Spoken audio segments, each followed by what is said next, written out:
Seguimos con el pacto. Estamos en la letra G en la página 5. La teoría del pacto es central, no periférica, a la historia bíblica. Jesús y sus discípulos en el aposento alto. En la noche antes su traición y crucifixión, Jesús quiere explicarles de antemano lo que va a suceder el próximo día. Pero ¿a dónde va Jesús para explicarles qué va a suceder? Él va directamente a la teología del pacto. En Mateo 26, Marcos 14, Lucas 22 y en la descripción del apóstol Pablo de la institución de la Cena del Señor en 1 Corintios 11, Jesús explica el significado de su muerte y la relata no solo al pacto con Moisés en Éxodo 24, versículo 18, sino también a las profecías acerca del nuevo pacto en Jeremías 31, versículo 31. Voy a leer ese texto. Vienen días, afirma el Señor, en que haré un nuevo pacto con el pueblo de Israel y con la tribu de Judá.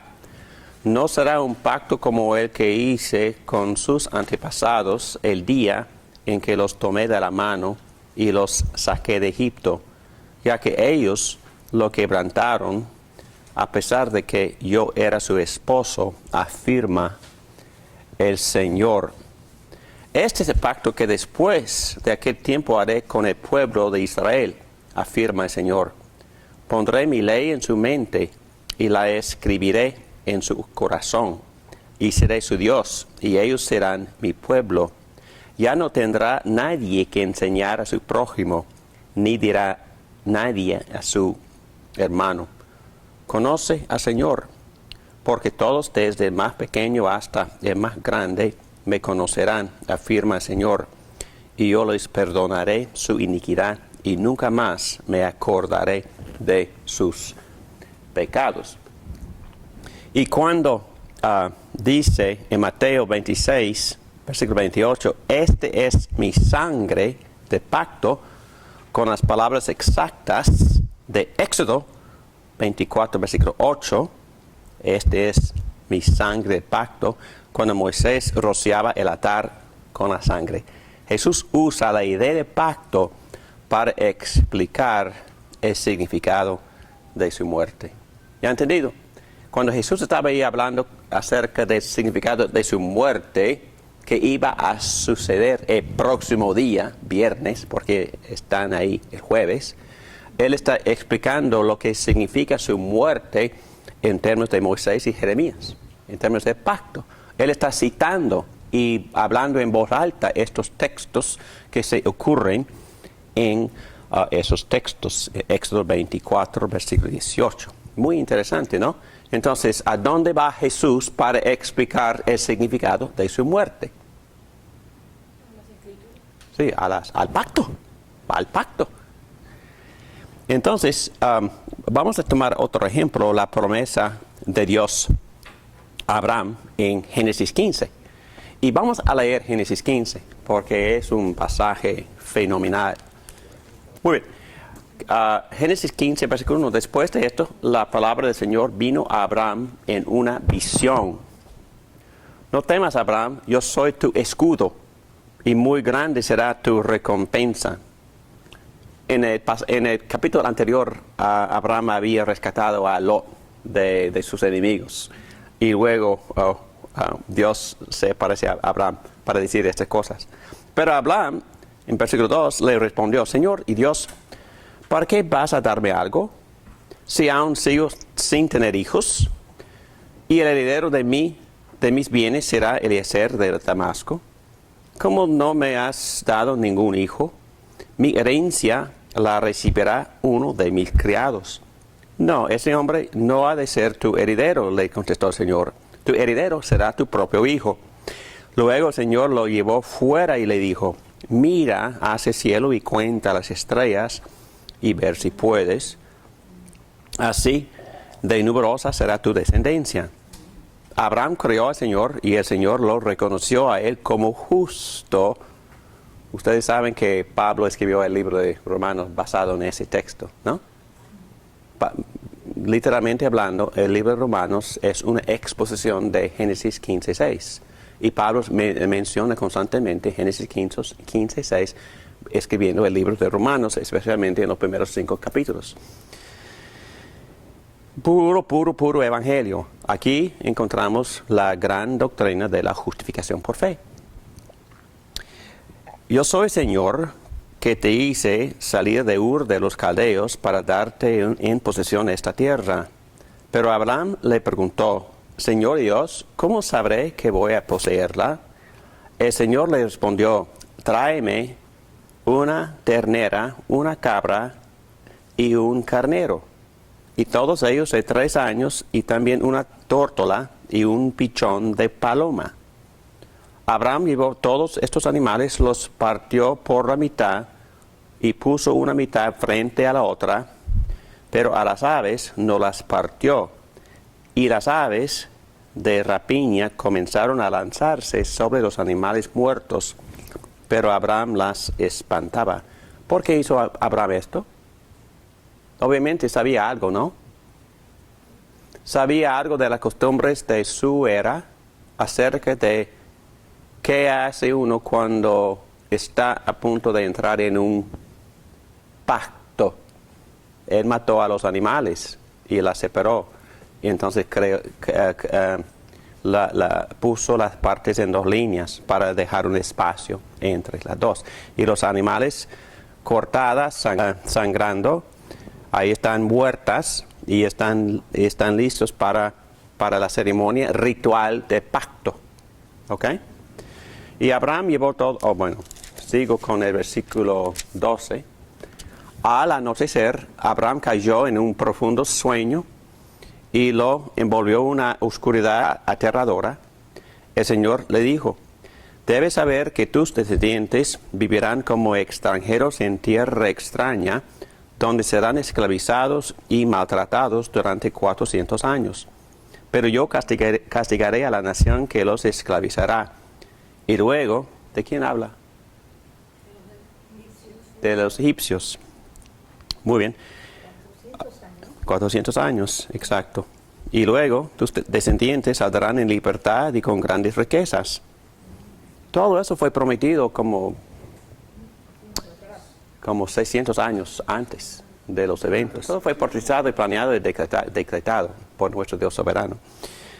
Y luego, tú en cambio, versículo 15, te reunirás en paz con tus antepasados y te enterrarán cuando ya seas muy anciano. 4 generaciones después, fíjate en esto, tus descendientes volverán a este lugar, porque antes de eso no habrá llegado al colmo la iniquidad de los amorreos. ¿A qué se refiere esa profecía?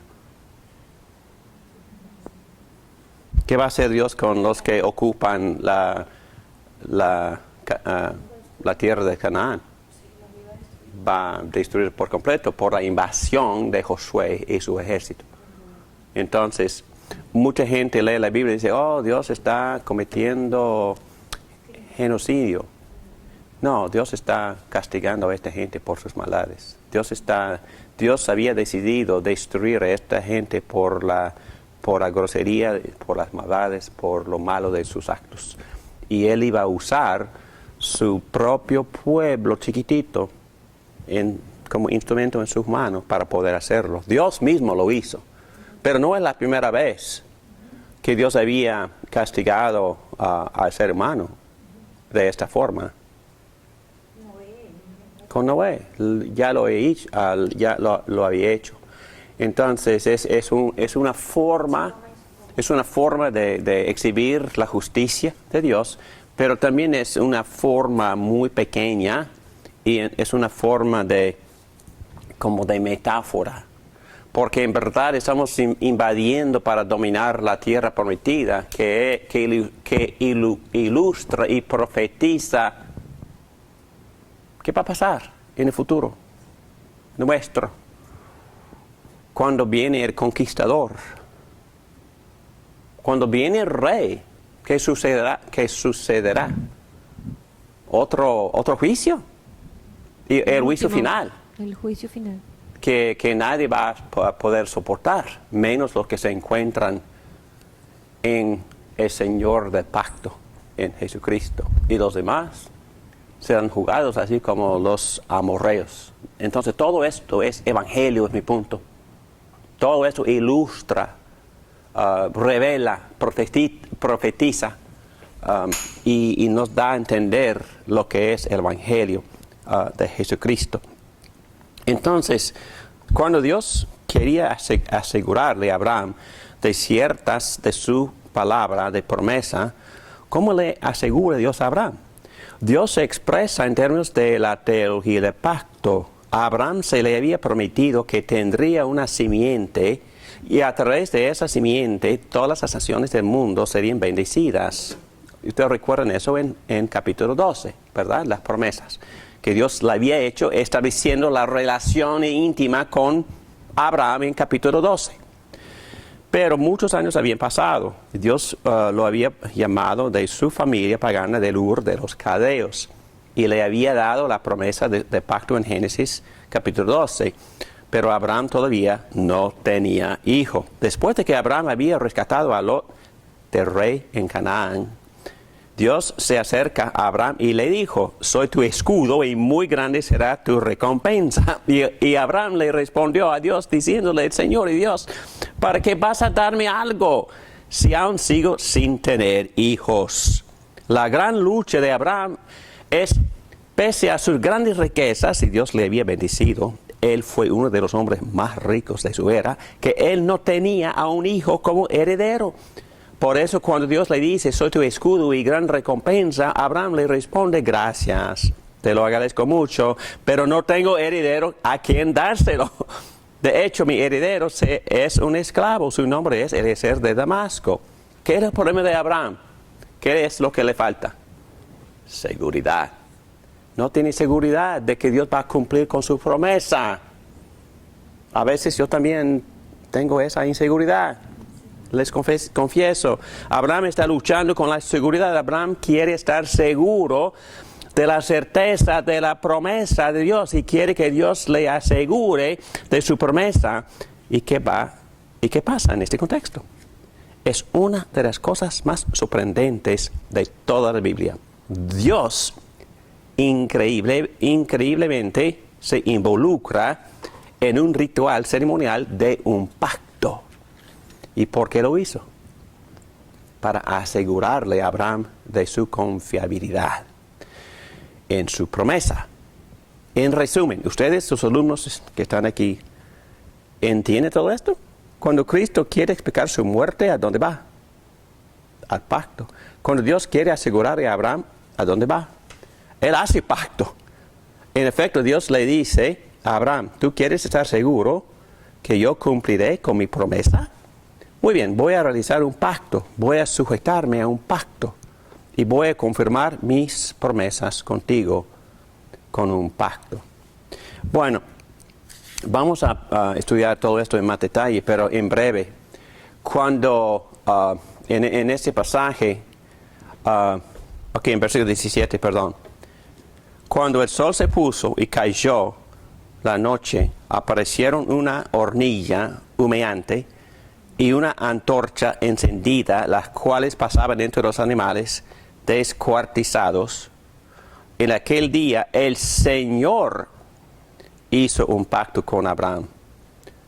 Le dijo, a tus descendientes, y no tenía descendiente todavía, les daré esta tierra desde el río de Egipto hasta el gran río Éufrates. Me refiero a la tierra de los quenitas, los quenicitas, los cadmoneos, los hititas, los fariseos, los refaitas, los amorreos, los cananeos, los jereseos y los jebuseos. Mi pregunta es esta. Dios reitera sus promesas. Abraham prepara la ceremonia, mata a los animales, están sangrando.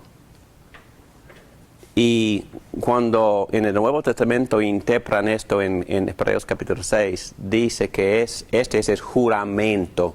Cuando Dios participa en pacto con Abraham, Él está jurando a lo que había prometido. Entonces, el libro de Hebreos dice que con dos cosas de las cuales es imposible para que Dios mienta, dos cosas de las cuales Dios no puede mentir. ¿Cuáles son las dos cosas? Promesa y juramento. Y las dos cosas se incluyen en el pacto. Ya tenían relación, ya tenían promesa, pero ahora están entrando en pacto. Y el pacto incluye la promesa anterior, pero también incluye este juramento. Pero mi punto es este. ¿Quién jura? Dios. ¿Quién camina entre los animales muertos? Dios. Solo Dios. Y la implicación es increíble, porque normalmente en esa ceremonia, por ejemplo, cuando un rey conquistador luchó y ganó la batalla contra otra tribu, esta tribu llega a ser su súbdito, prácticamente sus esclavos, pero hacen pacto. Vamos a establecer los términos de nuestra relación de ahora en adelante. Entonces, obviamente, el conquistador tiene la última palabra. Y normalmente en la ceremonia, los dos caminan. Y los dos caminan jurando a los términos de su acuerdo, de su pacto. Pero en este caso, ¿quién camina? Y la metáfora o la analogía que representan estos animales ya muertos y sangrando es pacto. Y están diciendo los dos, si no cumplo con los términos de pacto, que lo que pasó con estos animales me suceda a mí. Pero otra vez, ¿quién caminó? Solo uno. Abraham no caminó. ¿Qué cosa?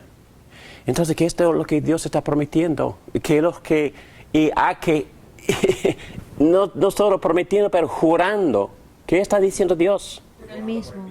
Yo pienso que, no sé si estoy equivocada, también, pero sí, pienso que antes había sacrificio, que eran los animales, y esa parte de pacto. Entonces yo pienso, me imagino que esos también eran parte del pacto, porque eran los animales que representaban el pecado y lo que morían por Exacto. cada vez, antes de que Jesús La muerte como consecuencia de no cumplir con los términos del pacto. ¿Ok? Y Dios estaba diciendo que yo mismo me destruyera Si no cumple. si no cumplo. Y si no tú cumples. Si tú o yo no cumplo. Si tú no cumples, si yo no cumplo. ¡Qué barbaridad! Estamos hablando aquí de qué? De la gracia. Dios está diciendo, yo te prometo salvación, yo te prometo herencia. Si no te doy lo que te prometo, si no cumplo, y si no, vamos a ver que Abraham tuvo que hacer algo. Si tú no cumples, si no cumplo muerte para mí, Dios está diciendo. Y al final de cuentas, el Evangelio exhibe de que Dios se murió por lo que nosotros no cumplimos. No hacemos nuestra parte. Israel nunca hizo su parte. Israel nunca obedeció a Dios. Nosotros no obedecemos a Dios. No cumplimos el pacto. No cumplimos el pacto. Por eso el nuevo pacto. En el nuevo pacto. Por eso que tuvo que haber una muerte, como los Una animales. muerte. Dos cosas. Requiere una muerte y requiere que Dios haga todo. Por eso dice que Él es el cumplimiento de la ley. Él cumplió todo. Él cumplió la ley. Él sufrió por no cumplirla nosotros. Y Él sigue fiel, sumamente fiel a lo que Él prometió desde el principio. Y yo sé que hay mucho más para discutir, pero en un sentido, ¿no les da seguridad ese tipo de pacto? Y hace agachar la cabeza. ¿Cómo? Me hace agachar la cabeza, o sea... Pone chiquitico. Exacto. Estoy temblando en este momento por pensar en esta cosa. Es increíble. Y Dios sabe que por nuestro pecado no vamos a cumplir. Y Él determinó de antemano. Él determinó en la eternidad antes de crear el mundo que Él mismo iba a cumplir el pacto con nosotros, con su pueblo. Y Él va a morir para nuestras fallas y no hacer nuestra parte. Qué amor, ¿no? ¡Qué cosa! Eso es increíble. Es que no hay palabra para describir esto. No existe. Es increíble. Y ahora entienden que no es posible predicar el Evangelio sin entender el pacto. Nosotros predicamos el Evangelio tan ligeramente, tan livianamente. Oh, que te murió por los pecados. ¿Qué cosa? ¿Qué significa la cruz de Cristo? Significa que Dios se aplastó a sí mismo por mis fallas. Es lo que significa. Y entonces, por eso los mejores teólogos dicen, sin que uno mire eso, lo que Dios hizo en la cruz, no es posible obedecer a Dios desde el corazón. Eso produce, mirar eso. Por eso el salmista, contemplando eso, Comprender eso. es lo que produce en mi corazón obediencia, amor, cariño, deseo, anhelo, para agradarle a ese Dios increíble. Pacto. Me hace entender el Evangelio. También hay otras señales. Bueno, aplicación tan obvio. Dios sabe que nos es difícil creer en las promesas hechas por un Dios que nunca hemos visto. Ustedes lo aman a pesar de no haberlo visto, dice Pedro. Por eso también nos ha dado nosotros señales que nos confirman las promesas de su pacto. Vamos a hablar de esas señales después. Cuando participamos en la cena, es otra señal del Señor, la Santa Cena. Dios nos está diciendo, ¿ustedes quieren tener seguridad de la veracidad de mis promesas? Coman de este pan. Es la representación de mi cuerpo que fue sacrificado por ustedes. Y esta copa de la sangre derramada confirmando mi compromiso. Entonces nosotros, hay un libro que me gusta mucho que fue escrito por Eugene Peterson, el que tradujo esa Biblia muy famosa que todo el mundo está leyendo. Él dice que el pastor en verdad tiene una sola responsabilidad: hacer que la gente recuerde. ¿Y la Santa Cena para qué es? Recordar. Para acordarme. Y por eso me sirve como medio de la gracia. Me hace acordar de todo lo que ya acabamos de decir acerca del pacto y Dios siendo aplastado por mí en la cruz. La Santa Cena me hace recordar eso y por eso me sirve como gracia, pero también para darme más seguridad de mi salvación. Muy bien. Dios siempre está dando estas señales tangibles porque Él sabe que es difícil caminar por fe y no por vista. Dios nos dio señales que podemos sentir, tocar, ver y aún digerir para confirmarnos lo que Él nos ha prometido. En ese sentido, los sacramentos nos sirven como señales y sellos del pacto de la gracia. Y hay otras señales, arco. Dios había prometido algo a Noé y la señal fue el arco. Vamos a examinar eso detalladamente. La circuncisión, vamos a examinar eso más adelante, la circuncisión y el significado que tenía. Y ahora los dos, bautismo y Santa Cena, son las señales y sellos para animarnos a nosotros mismos y darnos seguridad de nuestra salvación.